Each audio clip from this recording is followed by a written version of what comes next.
Hello, Birthing in New Earth. This is Brenda St. Louis, financial therapist and money coach. And I am going to be talking about becoming a better Earthling. Now, this talk is going to be a little different than the last time that I got to play with all of you, which was such a beautiful experience to be speaking to a group of people that are imagining a new Earth and are being a part of creating it. And I want to be included in that. And that's why I thought this would be appropriate for me to share this talk with each one of you. This is a talk that I have been working on to give as a TED Talk at some point. It's evolving. It's got lots of pieces to it that still need to be expanded upon. And what I really wanted to do is to open the door and ask each one of you some questions. And I would love for you to play. I would love for you to give me some feedback, and a deepening of my work is to see how it lands in your lap and what it brings up for you. I have two objectives in the work that I'm doing. The first one is to talk about how we can elevate our physiology, what I call our wetware, our brain and our body, so that we can evolve beyond the primitive brain. Because it feels like humanity is stuck and being hijacked by the limbic brain and is stuck in a squirting of cortisol and adrenaline throughout our bloodstream that is oftentimes interrupting good decision-making and increasing a better world, increasing a better interaction with humanity requires empathy and compassion. And it's really hard to tap into that when we're in that hijacked primitive brain. So I want to talk a little bit about how we can do that. I'd also like to talk about the role of money in that journey, and as well as maybe leaning into a possible alternative transactional universe, reality, that honors the planet as we move forward. And I'm going to do this in an interesting way. I'm going to have a slideshow and we can navigate it together. And I really want each of you to take a pencil and a pen or a pen out and write some ideas that come up. Feel in your body what this brings up. Because what we're doing is we're thinking outside of the box. We're thinking about something that doesn't exist right now. So it requires us to step into a new level of consciousness. Because you can't solve a problem within the level of consciousness that it was created. I think Albert Einstein said that. So this is a place where we're not having we have a problem to solve, but these ideas that I'm throwing out to you are outside of the box. Some of them already exist on the planet. They're not being harnessed to the degree that I imagine them to be. And, let's put all the pieces together and see what we could create. Sometimes there's some empty holes that we have to fill and add some innovation and ideas into it to stretch into the wholeness of it. At the end of this talk, I'm going to leave each one of you are going to get a free gift. It's going to be a hypnotherapy track that you can use that's called Turning Your Dreams into Reality, which I think is appropriate for this talk, for this is one of my big dreams. And I also want to share with you a letter that a friend of mine sent me of a being from 2520, so from like 500 years into the future, that is writing to us in the present. And I thought it would be really applicable for us to read into that and see what we would like to write back to that being. So on that note, I'm going to move into my screen share for my PowerPoint, Becoming a Better Earthling. And I would love for each one of you to email me at any time, even as you're listening to this call. If you want to email at the time, you can. It's brenda@brendastlouis.com. So get in your seat, close your eyes, get nice and comfortable. I want to put you in a place where we can imagine something together. So get nice and comfortable. I'm going to ask you some questions, and I want you to really deepen into the color and landscape and body sensation of what it would feel like. So just let your lids drop. Take a deep breath in. Just sinking into your seat. I want you to imagine a time. Imagine a time when your body could give you more sensation and information from the earth than ever before. You could hear Mother Earth speak to you. What if when you looked at the sunset, you actually had an orgasm? What if that ebb and the flow of the tides was like a massage to your body? What if the wind in the trees allowed us to hear what the trees were actually saying to us? We understood its language. What if the mycelium in the earth, and as we stepped on it, shot energy up our legs into our spine and allowed our nervous system to relax, and we could feel the earth contributing to us?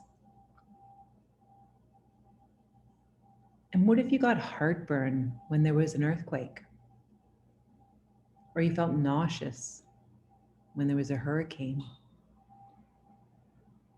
Or maybe you felt a headache or a migraine when someone drilled into the earth for minerals. Or if the oil that was being sucked out of the earth, we as an entire race felt deficient and tired and depleted. And what if you could hear the songbirds in the trees like liquid beauty in your ears, and felt the rain as nourishment and celebration for the earth? And what if when fall came, your bodies felt like the earth? It was time to renew and restore. And we did the same thing. We were in sync with the earth.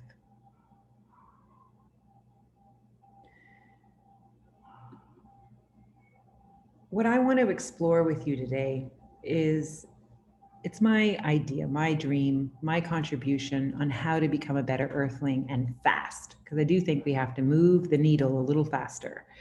And I've never talked about this in a big way to too many people. It's been written in my fiction and conversations with private think tanks. But today I want to explore it with each of you to see if we could become a think tank together. Once I've exhausted my ideas, I really would like to leave some room for each of you to share your ideas. So as I said earlier, please send them to me in an email. My first objective, which I spoke about, would be how to link our dynamic sensory bodies and our empathic being physically to the earth, just to have a really robust connection to the support system beneath our feet, and allowing us to be so linked to the earth, both with our bodies and our feelings, that we knew what was happening. You know, we could actually feel what was going on in real time. And then the second piece is, what if we created a system of transactional exchange that would not violate the earth? You know, as a money coach and a financial therapist, I invite my clients to feel the impact they are making with their spending. But we live in this world, you know, it overconsumes, it extracts, it poisons the earth. Imagine if we didn't actually have to make a conscious choice to not poison the earth, but our economy was such that it just couldn't violate certain parameters. And that would go back to my first objective, because if it did violate them, we would feel it. The human brain is a beautiful thing. It's amazing. It really, really is amazing. And I think it's a bit underused. I call it our wetware. And we've created so many things with it: electricity, cars, planes, computers, space travel, you know, medicine. And most of these innovations for us have been to make us more comfortable, to be faster. And, you know, humans can't help but innovate and create. That's what we are designed to do. That's what we do. We have done it from the very beginning. At the first, it was pretty slow, but right now there's an urgency for many of us, and we're feeling it. And with science telling us that we only have 10 years before climate change is irreversible, there's a bit of an urgency. I feel a need for something to shift, but it feels like a big shift takes time. And as a financial therapist, I follow the global impact that money has made in our relationship to money has made. I haven't seen a lot of change that is moving the needle in a powerful way. But before I go really dark, I want to acknowledge that I believe that this is possible. And like Margaret Mead said, you never doubt that a small group of thoughtful, committed citizens can change the world. It's the only thing that ever has. And I think Deepak Chopra has said that 1 million people that embody peace, the world would change. And I actually believe this. I personally haven't experienced it, but I believe it. So let's talk about the changes that we have seen in our history. So what do you think has allowed for the intellectual, technological explosion to happen, from like light bulbs to rocket ships? Any guesses? Any guesses of what has made this innovation happen? That's right, it's been money. Money has allowed for us as humanity to expand into an organized, technologically advanced civilization. But let's back up a bit. And I'd like to give you a little history lesson. Humans have been on this earth, let's say, for roughly about 6 million years. And that's a long time. About 90,000 years ago, humans started to make tools and catch fish. That wasn't very long ago. And about 12,000 years ago, they began to grow food and change their surroundings in order to eat. So they became agrarian. They started planting food to grow. And as food became more sustainable, men or women or people started to reproduce more. And over time, our bodies changed, our brains became bigger, and we developed tools and language. About 3,000 years ago, money was developed. Now, in the grand scheme of humanity, 6 million years, 3,000 years ago is not a long time. And for almost 1,000 of those years, the exchange of money or currency like salt, tobacco, and shells stayed within small communities. We stayed really local and we used money to exchange goods. Over just 2,000 years ago, money started to have a larger reach. Money not only changed the way business was conducted within cities or countries, it made it possible to create ties out in the outside world across the globe. As a result, social relationships that were once based on connection and mutual survival no longer bound people. Money also affected beliefs and values. And as wealth grew, people had more leisure time. Because of money, for the first time in history, creative human potential could be taken to greater heights. It's funny, free time is what created advancement. It would be nice for us to have a little more free time now. In Greece, especially, money allowed for intellectual, artistic, and spiritual transformation. It was the birth of the Age of Enlightenment. Philosophy, math, science, it exploded. That was when Plato, Aristotle, Da Vinci, and Galileo, that's when they started creating different things that advanced humanity in a lot of ways. But with money also grew a cancer. And we live with this cancer today, and it's greed. The first evidence of greed recorded in history comes from Rome. They didn't produce or create anything. They just plundered from other lands to satisfy their greed. And that in itself leaves a bit of a scar on our market economy. It was the first empire to embody the shop till you drop mentality. And this is the evidence that our brains are now evolving fast enough to deal with what we are creating outside of ourselves. So they're not evolving fast enough to deal with what we're creating outside ourselves, but we won't go there yet. Let's just talk about how money has evolved. The birth of money also was the birth of patriarchy, and that is also the loss of matriarchal connection to the earth and the rituals around earth. Money essentially allowed us to create outside of the confines of our resources. It also allowed us to create outside the confines of our self-regulatory chemistry in our body. We were creating faster than we could adapt. Our physiology could adapt. And there may be a time where money doesn't exist anymore, but I can't imagine happening anytime soon. Money is revered on this planet more than anything else. It's more valued than human life and our survival as a species.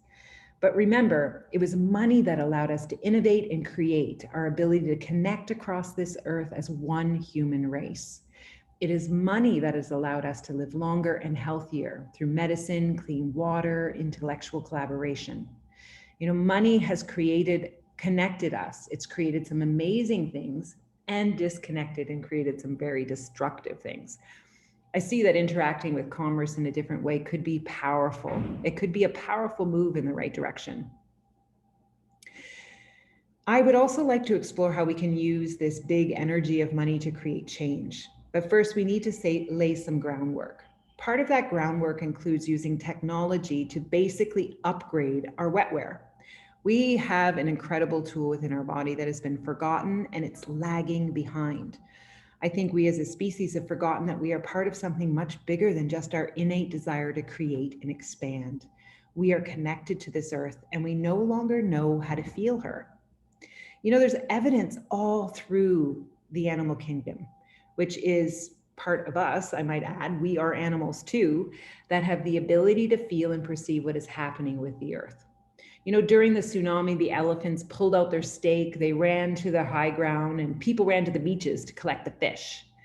You know, birds and whales and alligators, they have an infrasonic ability to hear things that are happening in the earth 1,000 miles away, from storms to earthquakes and volcanic eruptions. Nature knows how the seasons will be, and they react accordingly. Species will not reproduce if it's not going to be a good season. Trees will fruit differently sometimes and skip seasons. Migratory eels and fish species, insects and birds, they all are tapped into the magnetic field of the earth. Sometimes it's thousands and thousands of miles wide. But there's very little evidence of the magnetic sense in humans. There are some Aboriginal tribes in Australia that they studied that know how to orient themselves in the desert. Our systems have not been refined and practiced to tune into what is happening beneath our feet. We walk on rubber shoes that insulate us from the earth. We passively consume imaginary worlds of news and TV on our devices that dull our brains. We are activating the primitive brain daily, and with news that we have to fear and protect ourselves. It's no wonder we're destroying the earth. We can't feel her. We don't get the immediate feedback that most of the other creatures get. And many of my colleagues talk with me about reconnecting to your heart and going back to nature in order to create a change. But honestly, have you tried to get a teenager to put down their devices, getting them off screens and out into the woods? It's not easy. We are also plugged in and we are addicted. There needs to be something that will force the masses to reconnect. Something has to happen on a global scale. We need a disruption. It would be great if everyone had choice to participate, but in truth, our limbic brains have been hijacked by social media, technology. It's almost like free will really doesn't truly exist anymore. We can be very easily manipulated. It's easy to say, like, put down your devices, but in truth, I don't believe that will happen.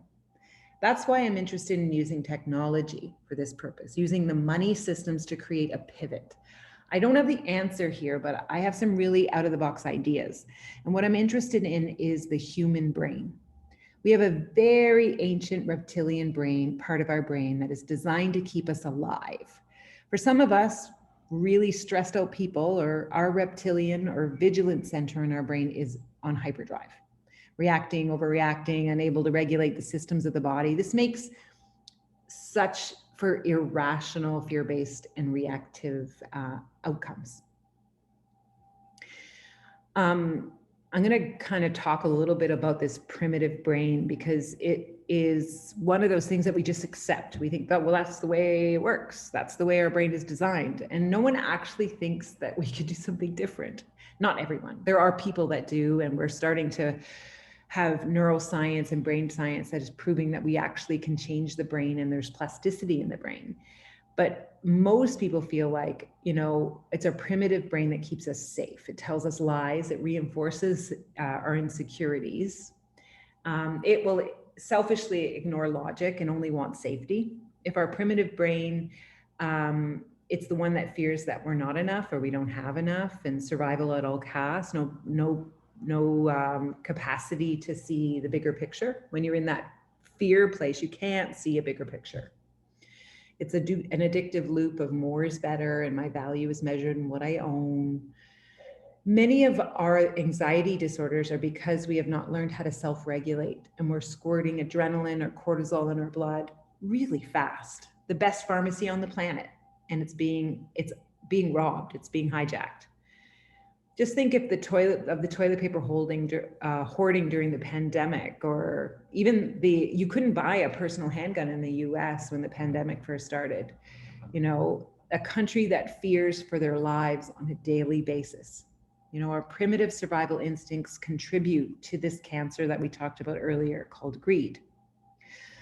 You know, our brains have evolved really slowly. You know, as we talked about the evolution of humanity over time and the evolution of money, which was way faster, it's kind of surpassed our brains. But we've learned how to make tools and grow food. You know, we even remind ourselves of how the laws of the universe work through science.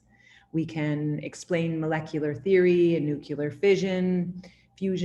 We make computers smaller than a flea.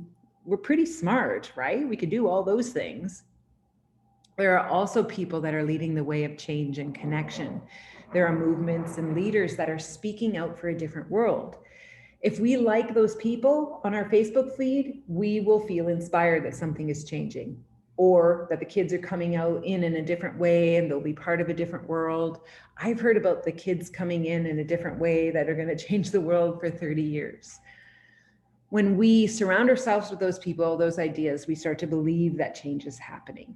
If you know me, I'm a sunshine and rainbow kind of person. I believe in the inherent goodness of humanity. Everyone just wants love and to be loved. So I don't want to be dark and dank here, but I'd like to just highlight some things. We love and care for the earth, most of us. Any person that I talk to enjoys the earth. But the systems we have created do not.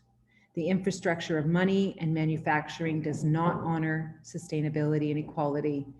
It's built on the back of taking from Mother Earth.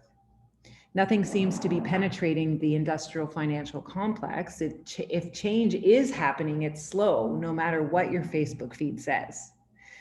Throughout all this growth and innovation, we have extracted from the planet and created almost irreversible damage. We've spent trillions of dollars colonizing other planets to satisfy our voracious appetite for exploration and expansion. We have disregarded the earth we live on so that we are more comfortable, more insulated, and more removed, so that we feel safe. Do you feel safe?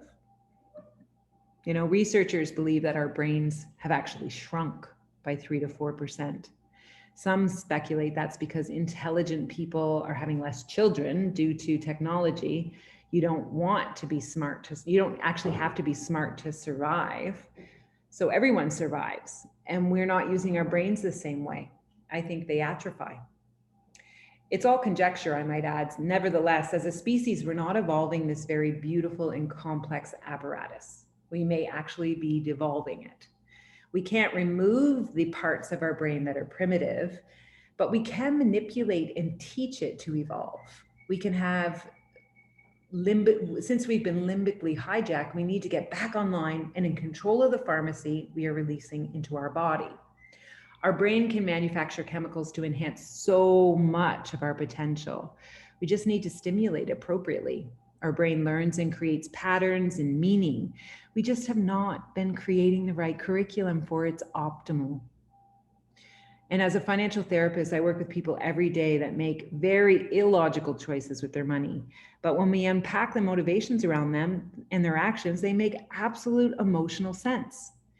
And there's studies that would allow the transcranial direct current stimulation. I know it's called TCDC. So it's the transcranial direct current stimulation that sends a mild electrical current through electrodes into the brain, okay? And it's been proven to increase the brain's plasticity, making it easier for you to retain language and do mathematics. If we start to explore how to light up areas in our brain and our body that are related to empathy and connection to the earth, we can focus those technologies on those areas. It's there, we just haven't put it in the right direction yet. I wonder if there were video games that were designed to do that. What would that look like, where we could hijack someone's attention and give the feedback loop of reducing cortisol and stress chemicals and creating oxytocin and the happy chemicals, and maybe even highlight those areas of our brain for critical thinking. I often believe critical thinking is a dying art, especially because of social media and all the news and TV that we consume, it would be interesting to have a critical thinking game. Imagine if we had the same amount of money, focus, and intellect for creating the rocket ships when we send them into space, that we could use that resource to harness the pharmacy of our brain. And thanks to recent scientific developments in such areas of like biotechnology, information technology, even nanotechnology, humanity may be on the cusp of an enhancement revolution. Most of the research has been focused on how humans can be stronger, healthier, smarter, and happier. Would you like that? You want to be a superhuman? I do believe we have the capacity. You know, they do all kinds of things. Like they've been implanting retinas in blind patients so that they could actually see. They've had computer chips in a paralyzed man's brain so that he could send impulses to limbs that were paralyzed. They even had him playing Guitar Hero. It's pretty amazing. In 2017, they made synthetic blood that actually carried more oxygen than regular blood. The Army had made a Iron Man suit of a soldier, stronger and more able to kill better. I don't know, that's a resource I wouldn't necessarily want to invest in, but that's my opinion. We are living basically in a time of science fiction.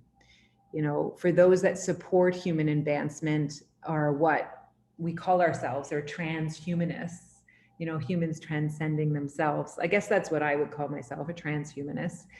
Then of course, this also brings up all kinds of things like the ethics of human enhancement.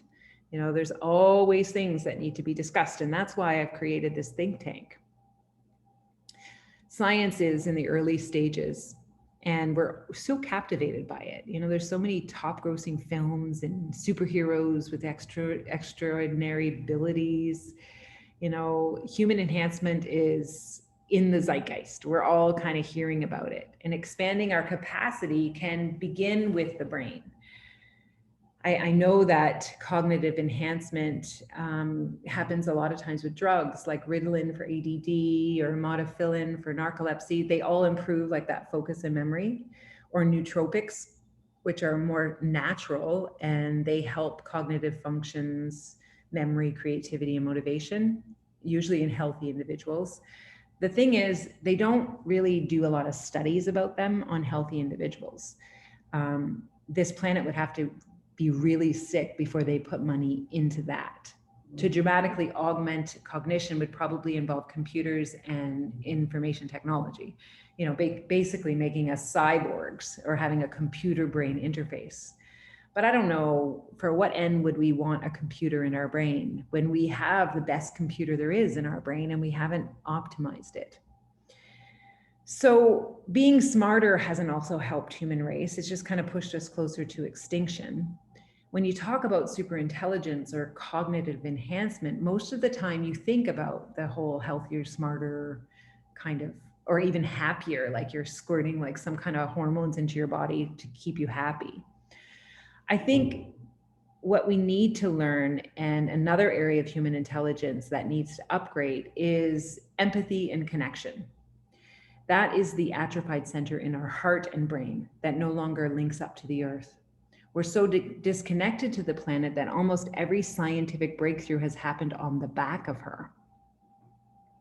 I mean, I could talk about this for ages, like sucking oil from the earth to make the industry run, or chemicals to kill off pesticides that go into our water supply. You know, sucking minerals for cell phones and computers and electric batteries. We've all heard it. But what if we created a feedback loop that would link us back to the earth? Some transcended human quality that would light up our sensory systems so we could actually feel what was happening. We would actually be true Earthlings if that was the case. You know, we are Earthlings. We just are not operating like them. It's also crazy to think that our technology right now knows if there's an earthquake happening on the other side of the world. We can fly across the world on an airplane in a day. With our satellites, we know what's happening everywhere on the planet. We're all so connected, and we are disconnected in the ways that matter. Our level of empathy and compassion are underdeveloped. There's still they still are similar to the times when survival was the most important objective. The difference now is that survival is no longer dependent on working together as a community, but rather protecting what we have in case we lose it. Our survival instincts is creating separation and loneliness. Now, this is not the case across the board. I know that this community is really about connecting and building connections. So this is why I'm speaking to you about this, because I'm leaning into maybe using it in a way that is easy to opt into. You know, there are researchers discovering new ways to understand what was previously unknown, like the HeartMath Institute. They studied the brain-heart coherence and how that can allow your body to self-regulate and heal much faster. Another study that I found really interesting, it's a little speculative, but it was super interesting, was the Field Physiology, exploring the biofield of the molecular elements in our body, basically qualifying the electromagnetic frequency of various systems in the body. Like the heart has a certain capacity, each organ has a different frequency, and the bioelectromagnetics is the study of the interaction between the electromagnetic fields and our biological entities. So it's kind of exciting when you're looking at the brain computer interface of our bioelectromagnetism. Not an expert here, but it's interesting. I hope I haven't lost you with all this terminology, but I'm geeking out on it. And I wonder what would happen if we could, with all of this technology and all of these new findings, if we could link our sensory, empathic, physical bodies to the electromagnetic field of the earth with technology.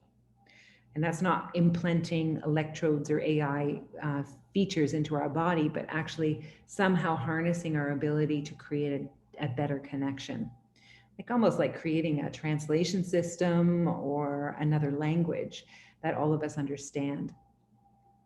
And I can't imagine it being hard, because even in this picture, studies have done that show that our body gives off this electromagnetic field span over 3 meters, and they've studied it. And I think if you've worked with meditation or harnessing your own energy, you can tell that your energy impacts others. I don't know if you've walked into a room and there's an argument, you can feel it. Or if there's a lot of laughter and joy in the room, you feel it. It's undeniable. We sync up with each other. You know, the heartbeat and brainwaves of a mother breastfeeding their child sync up. They can measure the brainwave patterns of your pet will also sync up with the owner. And you know, studies have shown that you can send thoughts to plants and they'll grow better. So we already know this. This connection is here. And when we walk barefoot on the earth, for instance, the electromagnetic field of the earth can actually allow your body system to get back online.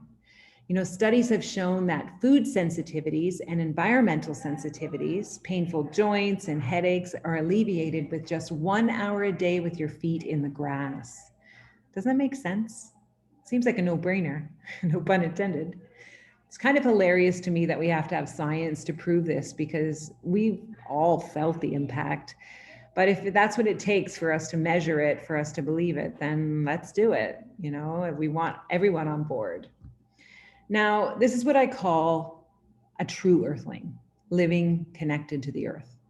I propose that we learn how to measure, code, and understand the field that surrounds our body. We could interface with technology to enhance our ability to perceive it. We have virtual reality that programs a 3D world that can interact with and light up different parts of our heart and brain, like a biofeedback thing. And if we could create a program that interacts with the human electromagnetic field around our bodies, why not link it up to the earth? You know, every molecule, every cell on this planet has an electromagnetic frequency or field. It's just waiting for us to understand it more.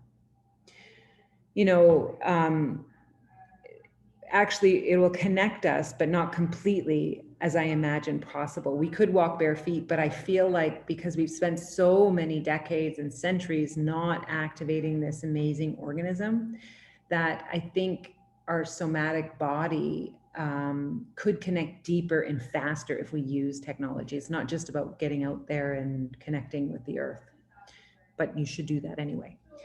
What mechanism in our wetware knows things and feels things that are connected to the earth? That's my question. Is it something in our cells, our heart, our brain?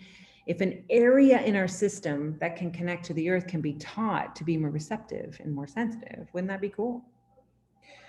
You know, studies have shown that taking magic mushrooms or psilocybin increases both empathy and connection to nature. You know, we release this chemical when we do that called DMT into the brain, and it creates an experience of what some people call oneness, where you feel connected to everything around you, and it opens your heart. I've thought of what would it be like if we had psilocybin released into the water supply, but then you'd have to deal with consent, and also all those people that are living in fear and the cortisol overload that's in their body, they'd have a really bad trip. I still haven't abandoned that idea though. I think it would be interesting. In 2018, a study found psychedelics increased the number of connections between the brain neurons as well as in other structural changes. The author said those findings suggested the drugs may be able to repair and rewire circuits, which could help mitigate mood and anxiety disorders, and it helped the greater plasticity in the brain.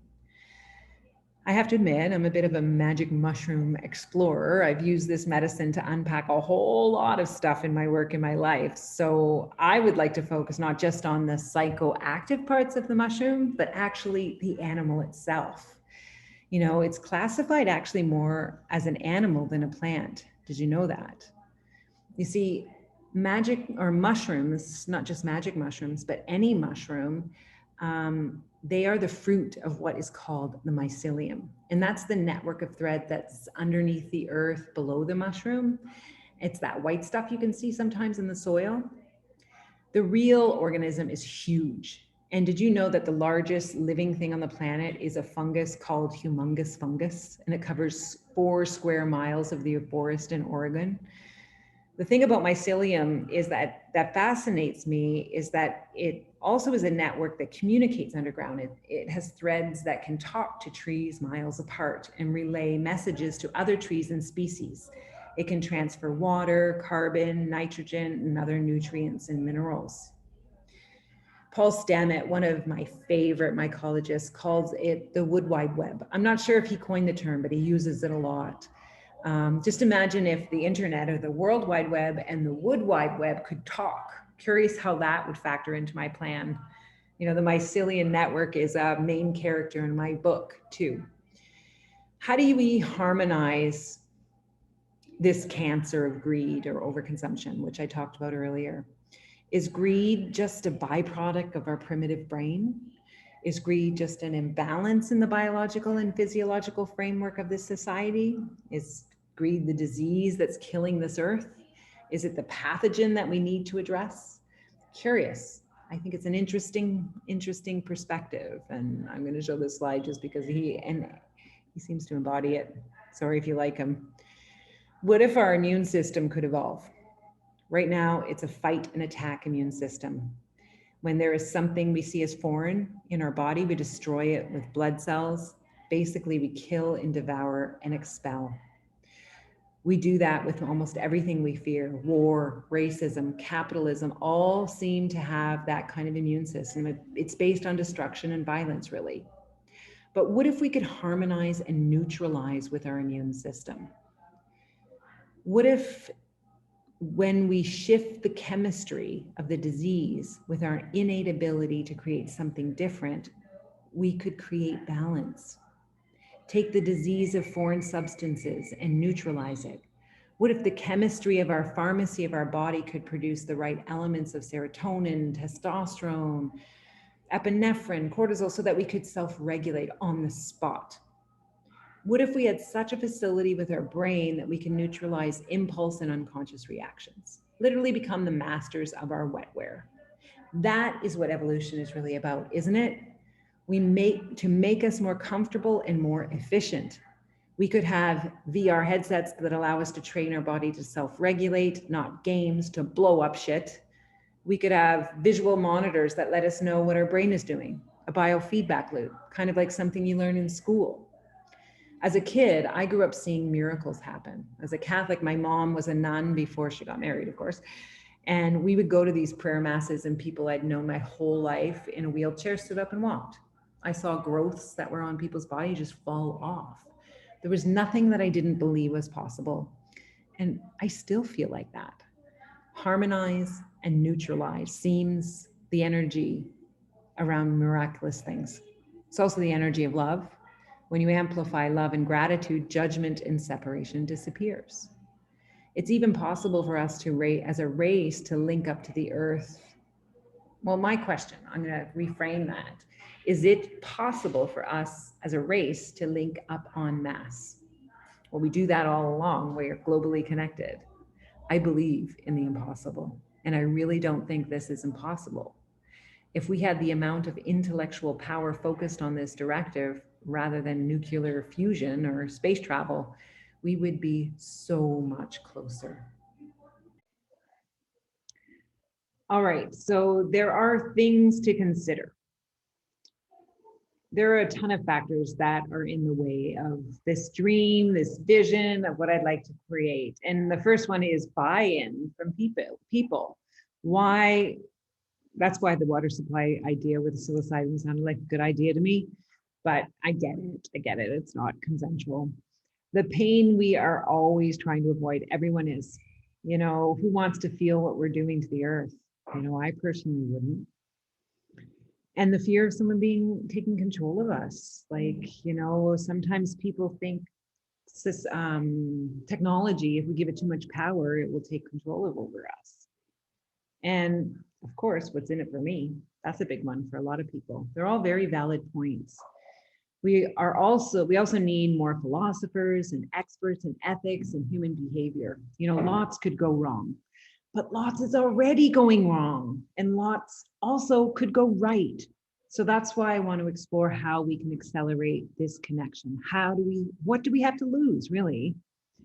So there is this biological cognitive enhancement that I talked about, and then somehow linking it to the earth so that my second point can happen, having a system of exchange or transaction relationships with the things we create on the earth.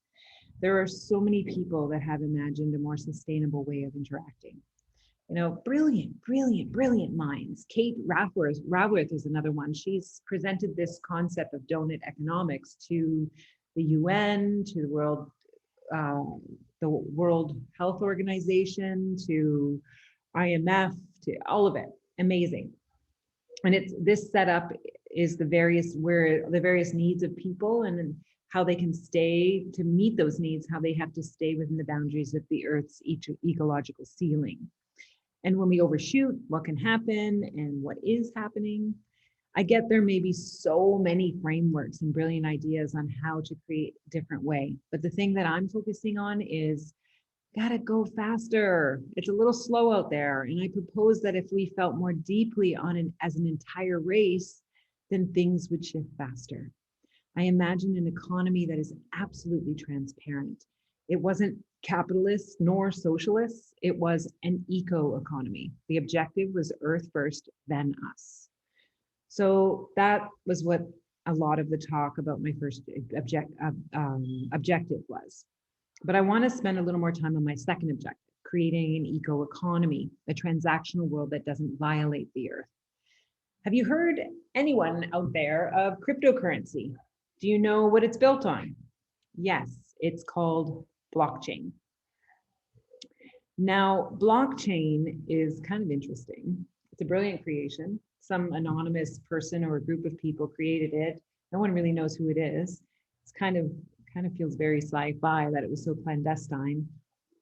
But this person I also created as a character in my book too. It's really interesting. And with the way that blockchain is designed, it makes sense to me that this creation could be used to link us back to the earth.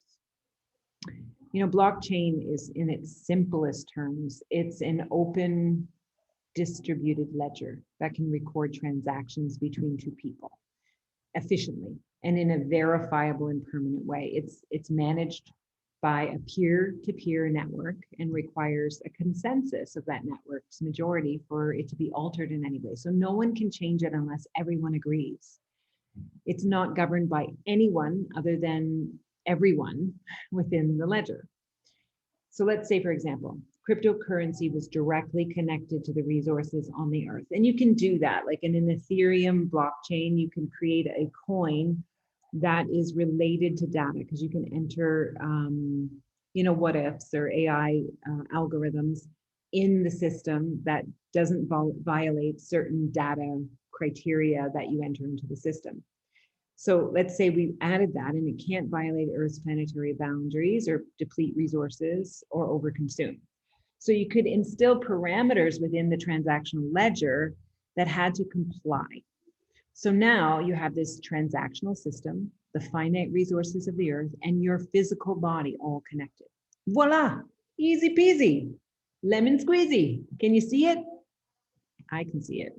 I hope you can see some of it. I'd be so curious to see what it feels like to hear this. And if I'm talking too fast or if I'm not sharing what makes sense to your brain, please let me know that too. That would be really helpful. But let's summarize. Number one, so I propose an upgrade to our primitive wetware, our brain and our heart. Okay. 2, a systematic way to link our feeling bodies to the feeling body of the earth. How to do that? Many different ways. 3, a means to quantify the earth's resources so we can play within our boundaries. And 4, a way to create and propagate our creations, because we're innovative humans, for agreed value in a sustainable way. There could be other ways to interact with commerce, but I think this one seems the best. That's my opinion. But I would be curious of other people's ideas and perspectives. So I think now is a great time for you to get into your inbox and email me at brenda@brendastlouis.com and tell me what you think. And before I let you go, I'd like you to ask these different questions. I want you to explore this. The first one was, how does linking your physical, sensory, and empathic body to the earth sound to you? What are your concerns? How could you elevate it? Do you have any reflections on this idea? What happens to you when you think about it? And 2, how could we amplify our ability to connect to the earth more? There's lots of things out there that could help. And 3, merging technology and your humanity can bring some stuff up. What does it bring up to you? I want to hear from you. And thank you so much for taking your time to just be here and understand that, this is a journey that we're all on. And if we can continue to have these conversations and birth different ideas, then we're living in that innovative, creative humanity. Thank you so much. And remember, I've got 2 gifts for you. The first one is the hypnotherapy. And the second one is a letter I'd like you to read from someone from the future. All right. Ciao for now.